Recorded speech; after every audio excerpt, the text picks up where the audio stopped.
With tanks blocking the road to Istanbul's second airport on the Asian side of the city, passengers had a long walk on Saturday morning.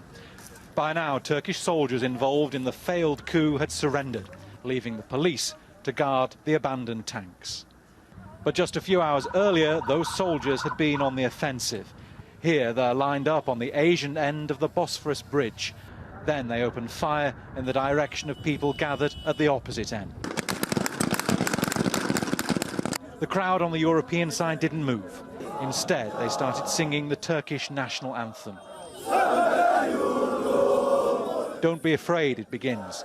The red flag will never go down. This is not an insult to the president. It is an insult to the people because the president was elected by the people. If he needs to be overthrown, the people will do it, not the military. Who will the soldier shoot at?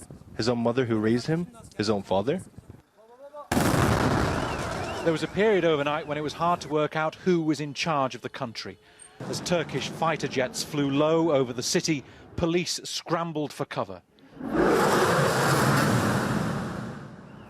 Then the jet's sonic boom, rattling nerves. Turkey's President Recep Tayyip Erdogan had called for the people to stop the coup, and many answered his call, and soon soldiers were surrendering. Abandoned tanks dotted a couple of the main highways into Istanbul. Guarded by police, they seemed a lot less threatening than they had been when they rolled into the city overnight.